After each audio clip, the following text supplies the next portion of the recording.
అందరికీ నమస్కారం. ఈనాటి బాలభారతి బాలల కదంబ కార్యక్రమంలో Vasudha high school, Gurbabadi road, Krishna temple line, Dubba, Nizamabad. ఈనాటి బాలభారతి కార్యక్రమంలో మేము మిమ్మల్ని అలరిస్తామని ఆశిస్తున్నాం. కార్యక్రమంలో ముందుగా గణపతి స్తోత్రాన్ని వినిపిస్తారు. 7వ తరగతి నుండి సాయి శ్రీకృతి, జహన్నవి, ఆరాధ్య. ప్రణమ్య శిరసా దేవం గౌరీపుత్రం వినాయకం భక్తావాసం స్మరే నిత్యం ఆయుష్కామాంత సిద్ధయే. ప్రథమం వక్రతుండం చ ఏకదంతం ద్వితీయకం తృతీయం కృష్ణపింగాక్షం గజవక్రం చతుర్దకం లంబోదరం పంచమం చ షష్ఠం వికటమేవ చ సప్తమం విఘ్నరాజం చ ధూమ్రవర్ణం తదాశ్రమం నవమం బాలచంద్రం చ దశమం తు వినాయకం ఏకాదశం గణపతిం ద్వాదశం తు గజాననం ద్వాదశైతాని నామాని త్రిసంధ్యాయ పఠేన్నరః న చ విఘ్నభయం తస్య సర్వసిద్ధికారకం ప్రభు. విద్యార్థి లభతే విద్యా ధనార్థి లభతే ధనం పుత్రార్థి లభతే పుత్రాన్ మోక్షార్థి లభతే గతిం. జపేత్ గణపతి స్తోత్రం షడ్విలాసే ఫలం లభేత్ సంవత్సరేణ సిద్ధిం చ లభతే నాత్ర సంశయః. అష్టభ్రో బ్రాహ్మణేభ్యశ్చ లిఖిత్వాయ సమర్పయేత్ తస్య విద్యా భవేత్ సర్వా గణేశస్య ప్రసాదతః. ఇతి శ్రీ నారదా పురాణే సంకటనాశన గణేశ స్తోత్రం సంపూర్ణం. గణపతి స్తోత్రం విన్నారు కదా. ఇప్పుడు మా 7వ తరగతి విద్యార్థులం శివతాండవ స్తోత్రం వినిపిస్తాము. జటాకటాక్ష సంభ్రమ భ్రమన్నిలింప నిర్జరి విలోల వీచి వల్లరి విరాజమానమూర్ధని దగద్దగద్దగజ్వలల్లలాట పట్ట పావకే కిశోర చంద్రశేఖరే రతి ప్రతిక్షణం మమ. దరాదరేంద్ర నందిని విలాస బంధు బంధుర స్ఫురతిగంత సంతతి ప్రమోదమాన మానసే కృపా కటాక్ష ధోరణి నిరుద్ధ రుద్రాపతి క్వచిత్తి గంపరే మనో వినోదమేదు వస్తుని. జటాజంగ పింగళ స్ఫురస్వనామణి ప్రభా కదంబ కుంకుమ ద్రవ ప్రణిత్వదిత్వధూముఖే మదాంద సింధుర స్ఫురస్వగుత్తరీయ మేదురే మనో వినోదమద్భుతం విభక్తభూత వత్కలి. సహస్రలోచన ప్రబుద్ధ్య శేషలేఖ శేఖర ప్రసూన దూరి ధోరణి విరూసరామి పీఠ భూభుజంగరాజమాలయా నిబద్ధ జాట చూటకః శ్రియై చిరాయ జాయతాం చకోర బంధుశేఖర. లలాట చత్వర జ్వరం ధనంజయ స్ఫులింగ బాలిపీఠ పంచసాయకం నమన్నిలింపనాయకం సుధామయోగలేఖయా విరాజమాన శేఖర మహాకపాలి సంపదే శిరోజటాలమస్తునా. ఫ్రెండ్స్, ఆ శివుడు మా స్తోత్రంతో నృత్యం చేసినట్టుంది కదా. ఇప్పుడు సూక్తులు వినిపించడానికి మన ముందుకు వచ్చింది 7వ తరగతి జాన్వి. తన ఆకలిని సహించుకొనే తపోధన నుండి శక్తి కన్నా ఇతరుల ఆకలి తీర్చే దానశీలి శక్మిన్న ఆత్మలను పలికించేదే అసలైన భాష. ఆ విలువ కరువైపోతే అది కంఠశోష. పల్లె ఆత్మీయత అనురాగాల కలబోల్త ఆదరించి అక్కున చేర్చేదే అన్నపూర్ణ. శ్రమశక్తిలోనే ప్రపంచ సౌందర్యం దాగి ఉన్నది. ఎక్కడ స్త్రీలు గౌరవించబడతారో అక్కడ దేవతలు ఆనందంగా ఉంటారు. జాన్వి సూక్తులు విన్నాం కదా. ఇప్పుడు ఆరాధ్య చెప్తుంది అమ్మ గురించి ఓ కవిత. పేగు బంధం అమ్మ, మనల్ని లాలించేది అమ్మ, జో కొట్టేది అమ్మ, గోరుముద్దలు పెట్టేది అమ్మ, మనకి ఆకారం ఇచ్చేది అమ్మ, సంస్కారాన్ని నేర్పేది అమ్మ, కష్టం కలిగితే వెన్ను తట్టేది అమ్మ, దెబ్బ తగిలితే మనం అరిచేది అమ్మ, లక్ష్యాన్ని ఇచ్చేది అమ్మ, గొప్పవారైతే ఆనందపడేది అమ్మ. అలాంటి అమ్మను మరొక సుమా. ఆరాధ్య చెప్పింది నిజమే. అమ్మ గురించి ఎంత చెప్పినా తక్కువే. ఇప్పుడు హనుమాన్ చాలీసా వినిపిస్తాం, వినండి మరి. శ్రీ గురు చరణ సరోజ రజ నిజ మన ముకుర సుధారి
తులసీదాస్ గారు రచించిన హనుమాన్ చాలీసా రాగయుక్తంగా చాలా బాగా పాడారు కదా. ఇప్పుడు ప్రకృతి కవితతో మన ముందుకు వస్తుంది శ్రీనిధి 6వ తరగతి నుండి. ప్రకృతిలో ఎక్కడ చూసినా అందం ఉందోయ్, ఆనందం ఉందోయ్, ఎగిరే పక్షుల్లో ఐక్యత ఉందోయ్, ప్రతి పక్షిలో ఒక ప్రత్యేకత ఉందోయ్, కోకిల గానంలో మాధుర్యం ఉందోయ్, నెమలి నాట్యంలో ఆనందం ఉందోయ్, హంసలో పాలను నీళ్లను వేరు చేసే గుణముందోయ్, పావురం శాంతికి ప్రతీకోయ్, హంసలో పాలను నీళ్లను వేరు చేసే గుణముందోయ్, పావురం శాంతికి ప్రతీకోయ్, చిలుక ముద్దు పలుకులకు మూలమోయ్. శ్రీనిధి చెప్పింది విన్నాం కదా. ప్రతి జీవి నుండి మనం ఓ మంచి విషయాన్ని నేర్చుకోవచ్చు. ఇప్పుడు 6వ తరగతి అద్విత్ చెప్పే స్నేహబంధం కథ గురించి తెలుసుకుందాం. ఒక అడవిలో కాకి, ఎలుక, తాబేలు స్నేహంగా ఉండేవి. వాటితో పాటు ఒక జింక కూడా వచ్చి కలిసింది. 4 స్నేహంగా కలిసిమెలిసి జీవిస్తున్నాయి. ఒకరోజు మేతకు వెళ్ళిన జింక వేటగాడి వలలో చిక్కుకున్నది. ఇది చూసిన కాకి ఎలుకను తన వీపుపై ఎక్కించుకొని వచ్చి జింక వద్ద దింపింది. వెంటనే ఎలుక వలతాళ్లను కొరికి జింకను బయటకి తీసుకువచ్చింది. జింక, ఎలుక, కాకి మాట్లాడుకుంటూ మెల్లగా తిరిగి వస్తుండగా తాబేలు ఎదురైంది. తాబేలు రావడం చూసి ఎలుక కోప్పడింది. ఇంత వేటగాడు వచ్చాడు. కాకి, జింక, ఎలుక తప్పించుకున్నవి. కానీ తాబేలు వేటగాడికి చిక్కింది. దాన్ని ఇంటికి కట్టుకున్నాడు. అవి ఎలాగైనా తాబేలును కూడా రక్షించాలనుకున్నాయి. ఎలుక చెప్పిన ఉపాయం ప్రకారం వేటగాడు వెళ్లే దారిలో జింక చచ్చిన దానిలా పడి ఉంది. కాకి ఆ జింక మీద వాలి ముక్కుతో పొడుస్తున్నట్లు నటిస్తుంది. వేటగాడది చూసి ఎదురుగా జింక దొరికిందనుకొని మురిశాడు. జింకను భుజానికి ఎత్తుకుందామని తాబేలను కింద పెట్టి జింక వైపు నడిచాడు. అది చూసిన ఎలుక తాళ్లను కొరికింది. తాబేలు మడుగులోకి జారింది. ఎలుక కనుగులోకి దూరింది. కాకి కావుమంటూ ఎగిరింది. జింక చంగున ఉరికింది. అందరితో మనం మంచిగా స్నేహంగా ఉంటే అందరికీ మంచి జరుగుతుంది. మంచి కథ విన్నాం కదా. తేజస్వి, నీకు కథ అంటే ఏమిటో తెలుసా? సాయిశ్రీ కృతి చెప్తా విను. కథ అంటే ఒకదానితో ఒకటి సంబంధం ఉన్న సంఘటనల సముదాయం. నిజమైనవి కావచ్చు, కల్పితమైనవి కావచ్చు. ఇది ఒక కథన శైలి ద్వారా సమాచారం లేదా సందేశాన్ని తెలియజేయవచ్చు. కథనం, కథలు చెప్పే ప్రక్రియ. ఇది సంఘటనలు క్రమ పద్ధతిలో వివరించడం ద్వారా జరుగుతుంది. కథాంశం, కథలో చెప్పబడే విషయం లేదా ప్రధాన ఆలోచన. మంచి విలువలను బోధించడానికి చెప్పే కథలే నీతి కథలు. కథ గురించి ఇప్పుడు అర్థమైన కథ గురించి? ఓ, నాకు చాలా బాగా అర్థమైంది. ఇప్పుడు శ్రీలు పొంగిన జీవగడ్డై గేయాన్ని వినిపిస్తారు 7వ తరగతిలో జాన్వి, తేజశ్రీ, శ్రీకృతి. శ్రీలు పొంగిన జీవగడ్డై పాలు పారిన భాగ్యసీమై వరలినది ఈ భరత ఖండము భక్తి పాడర తమ్ముడా. వేద శాఖలు వెలిసెనిచ్చట ఆది కావ్యము బరలెనిచ్చట. రాయన పరమ ఋషులకు పాదు సుమ్మిది చెల్లెలా.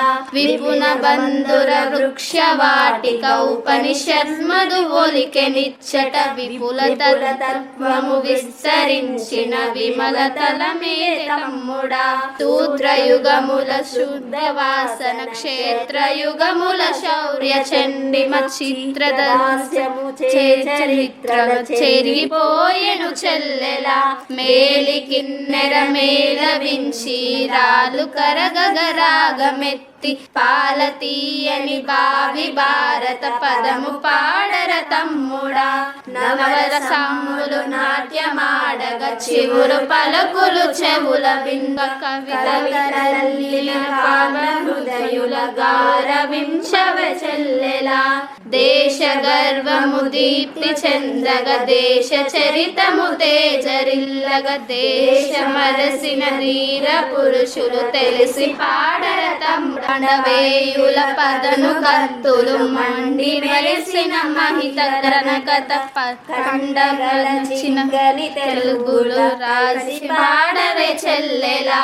లోకమంతకు కాక పెట్టిన పుట్టిన కాకతీయుల కథన పండితి చెవిపోవని చేవి పదములు చేర్చి పాడర తమ్ముడా తుంగభద్ర భంగములతో పొంగి నింగిని పొడి చెట్టులు భంగపడని తెలుగు నాదుల పాడవే చెల్లెలా. దేశభక్తి పొంగి పొర్లేలా పాడారు కదా.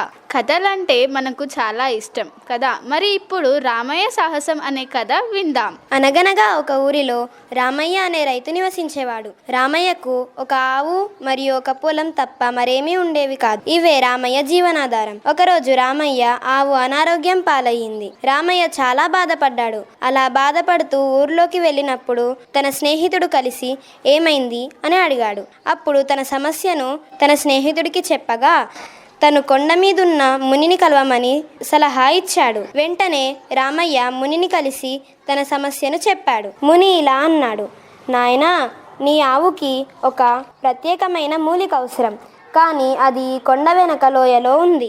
ఒక రాక్షసుడు ఆ మూలికకు కాపలా ఉంటాడు. ఆ రాక్షసుడు చాలా ప్రమాదకరం మరియు తన ప్రాణం తన కుడి కంటిలో ఉంటుంది అని కూడా చెప్పాడు. రామయ్య ముసలివాడైనా చాలా కష్టపడి లోయ దగ్గరకు చేరాడు. ఆ లోయలో ఒక రాక్షసుడు గర్జిస్తూ కనిపించాడు. రామయ్య తన తెలివితో ఒక రాయిని తీసుకొని రాక్షసుడి కుడి కంటికి గురిపెట్టి కొట్టాడు. దీనితో రాక్షసుడు చనిపోయాడు. నీతి: ధైర్యంతో, తెలివితో ఎంతటి కష్టాన్నైనా జయించవచ్చు.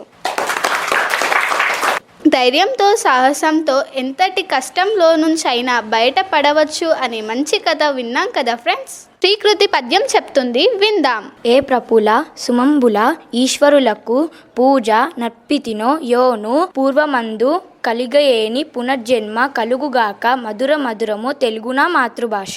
పరులకు సోదరులకు భూవరులకు గొనరాదు సర్వవర్షమే తానెవ్వరికిచ్చిన గోటి గుణొత్తార వృత్తి భయించు విద్య తనదననెప్పుడు. ఇప్పుడు మా దృష్టి ఏం చెప్తుందో వినండి. విద్య లేనివాడు వింత పశువు, చదువు రాని మొద్దు కదలలేని ఎద్దు, బడి ముద్దు పనికి వద్దు, బడి బాట పట్టు పని వదిలిపెట్టు, ఇల్లాలి చదువు ఇంటికి వెలుగు, ఇష్టపడి నేర్చుకో కష్టపడి సాధించు. దృష్టి చక్కటి నినాదాలు చెప్పింది కదా. శశాంక్, నేను నిన్ను కొన్ని పొడుపు కథలు అడుగుతారా, విప్పుతావా? అరే, నాకు చాలా ఇష్టం రా, అడుగు. సముద్రంలో పుట్టింది, సముద్రంలో పెరిగింది, ఊరిలోకి వచ్చి ఉరిమింది. ఏంటది? ఉరుమా? కాదురా, ఆలోచించు. అది శంఖం. కరెక్టేనా? కరెక్టే. ఇంకోటి, కాళ్ళున్నాయి కానీ పాదాలు లేవు. ఏంటది? కుర్చీ. కరెక్టేనా? కరెక్టే. ఇంకోటి, రాజుగారి తోటలో రోజా పూలు, చూసేవారున్నారు కానీ లెక్క వేసేవారు లేరు. ఏంటది? నక్షత్రాలు. అరే కరెక్ట్రా. ఆకులు లేని అడవిలో ప్రాణం లేని గుర్రం ప్రయాణం చేస్తుంది. ఏంటది? సముద్రంలో పడవ. కరెక్ట్. నల్లని కుక్క పిల్లకు 4 చెవులు. ఏంటది? 4 చెవులా? లవంగం కదా. అవును. అన్నీ కరెక్ట్ చెప్పావురా. అరే, ఇప్పుడు నేను కూడా నిన్ను అడుగుతా, చెప్తావా? చెప్తా. చిన్నతనంతో అందరూ మెచ్చేదే పెద్దై కొండెక్కినాక పనికి రానిదవుతుంది. ఏమిటది? దీపం వత్తి. కరెక్టేనా? కరెక్టే. దీపం వత్తి. కరెక్టే. ఇంకొకటి అడగాల? అడుగు. కిటకిట తలుపులు, కిటారు తలుపులు ఎప్పుడు తెరిచినా చప్పుడు కావు. ఏమిటవి? కనురెప్పలా? అవును, కరెక్టే. ఇంకొకటి అడగాల? అడుగు. చింకిరి చింకిరి గుడ్డలు, రత్న లాంటి బిడ్డలు. ఏమిటది? మొక్కజొన్న. అవును, కరెక్టే. అమ్మ అన్నప్పుడు దగ్గరకు వస్తాయి, నాన్న అన్నప్పుడు దూరంగా వెళుతాయి. ఏమిటవి? పెదవులా? అవును, కరెక్టే. బాగున్నాయి కదా పొడుపు కథలు. ఇప్పుడు గరుడ గమన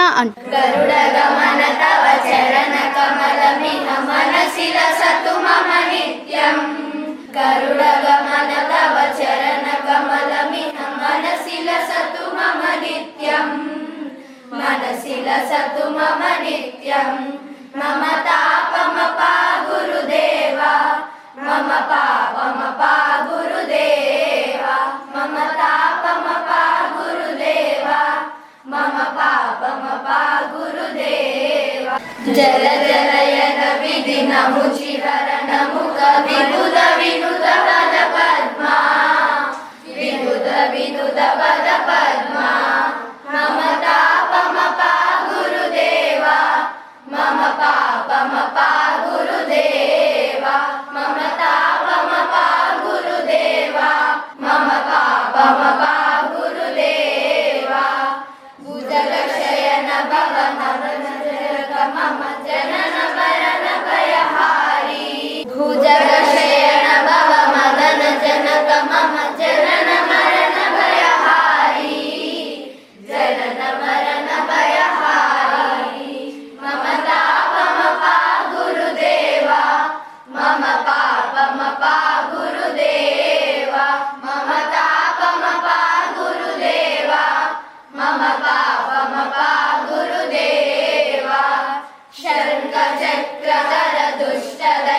గరుడగమన తవ చరణ కమలమిహ మనసి లసతు మమ నిత్యం. గరుడగమన తవ చరణ కమలమిహ మనసి లసతు మమ నిత్యం. మనసి లసతు మమ నిత్యం. మమ తాపమపా గురుదేవా, మమ పాపమపా గురుదేవా, మమ తాపమపా గురుదేవా, మమ పాపమపా గురుదేవా. పాట విన్నారు కదా, ఇప్పుడు సీత ఇష్టాలు అనే కథ విందాం. అనగనగా రామాపురం అనే ఊరిలో శివయ్య గౌరమ్మ అనే దంపతులు ఉండేవారు. ఆ దంపతుల కూతురే సీత. సీతకు ఒక చెల్లె మరియు తమ్ముడు ఉన్నారు. శివయ్య గౌరమ్మ పనికి పోతూ సీతకు చిన్నపిల్లల బాధ్యతను అప్పగించారు. అందుకే సీత బడికెళ్ళ చదువుకోలేకపోయింది. అప్పుడే వాళ్ళ ఊరికి శ్రావణి అనే టీచర్ వచ్చింది. శ్రావణి టీచర్ సీత వాళ్ళ తల్లిదండ్రుల ఇంటికి వెళ్ళి సీతను బడికి పంపమని నచ్చజెప్పింది. వాళ్ళు ఒప్పుకొని సీతను బడికి పంపారు. సీత చక్కగా చదువుకొని అన్నిట్లలో మొదటి స్థానం సాధించింది. పక్క ఊరికెళ్ళి పై చదివి పోటీ పరీక్షలలో విజయం సాధించింది. మండల అభివృద్ధి అధికారిగా ఎంపికయ్యింది. సీత పిల్లల చదువు కోసం, స్త్రీల మేరకు కోసం నిరంతరం కృషి చేసింది. ప్రతి బాలిక చదువుకోవాలి అనే మంచి సందేశం ఉన్న కథ చెప్పింది కదా జాహ్నవి. సాయిశ్రీ కృతి, అసలు చదువు అంటే ఏంటి? చదువు అంటే జ్ఞానాన్ని, నైపుణ్యాన్ని మరియు అవగాహనను పొందే ప్రక్రియ. ఇది ఒక వ్యక్తిని లేదా సమాజం మొత్తాన్ని అభివృద్ధి చేయడంలో సహాయపడుతుంది. మరి చదువులో వివిధ కోణాలు ఉన్నాయా? అవును, జ్ఞానం, నైపుణ్యం, అవగాహన. మొదటిది జ్ఞానం. చదువు ద్వారా మనం కొత్త విషయాలు తెలుసుకుంటాం. సమాజం గురించి, ప్రపంచం గురించి మరియు మన గురించి మరింతగా తెలుసుకుంటాం. నైపుణ్యం. చదువు ద్వారా మనం నైపుణ్యాలను, కౌశలాలను పెంపొందించుకుంటాం. ఇది మనకు భవిష్యత్తులో ఉపయోగపడుతుంది. అవగాహన. చదువు ద్వారా మనం విషయాలను అర్థం చేసుకోగలుగుతాం మరియు మన చుట్టూ ఉన్న ప్రపంచం గురించి అవగాహన కలుగుతుంది. శ్రీకృతి, మరి చదువు వల్ల ప్రాముఖ్యత ఏమైనా ఉన్నాయా? అవును, వ్యక్తిగత అభివృద్ధి, సమాజ అభివృద్ధి, జీవితంలో విజయం. వ్యక్తిగత అభివృద్ధి. చదువు ద్వారా మనం మన ఆలోచనలను, నైపుణ్యాలను మరియు మన వ్యక్తిత్వాన్ని అభివృద్ధి చేసుకోవచ్చు. సమాజ అభివృద్ధి. చదువు సమాజంలో ఒక ముఖ్యమైన పాత్ర పోషిస్తుంది. ఇది సమాజం యొక్క అభివృద్ధికి తోడ్పడుతుంది. జీవితంలో విజయం. చదువు మనకు మంచి మార్గాన్ని చూపించి జీవితంలో విజయం సాధించేలా చేస్తుంది. అర్థమైందా తేజశ్రీ చదువు అంటే ఏంటో? ఓ, అర్థమైంది సాయిశ్రీ కృతి. అందుకే అందరం చదువుకోవాలి. చదువు ప్రాముఖ్యత గురించి తెలుసుకున్నాం కదా ఫ్రెండ్స్. అందరము ఎన్ని కష్టాలు వచ్చినా చదవడం మాత్రం మానేయొద్దు. నీతి కథ విందాం. శ్రీ సాయి 6వ తరగతి. అనగనగా ఒక ఊరిలో 4 ఆవులు ఉండేవి. ఆ 4 ఆవులు ఎప్పుడు కలిసిమెలిసి ఉండేవి. అవి చూసి ఒక పులి ఏమనుకుంటుంది అంటే, ఇవి ఎప్పుడు కలిసిమెలిసి ఉంటే మనం వీటిపై దాడి చేయలేము ఒక్కోసారి ఆవులపై ఒక అనుకోని సమస్య మొదలైంది. 4 ఆవులు విడిపోయాయి. ఇదే పులి మంచి సమయం అనుకొని పులి ఒక్కొక్క ఆవుపై దాడి చేసింది. అలా 4 ఆవులు చనిపోయాయి. నీతి. కలిసిమెలిసి ఉంటే ఎంత పెద్ద ఆపదైన ఉపాయంతో ఆలోచించవచ్చు.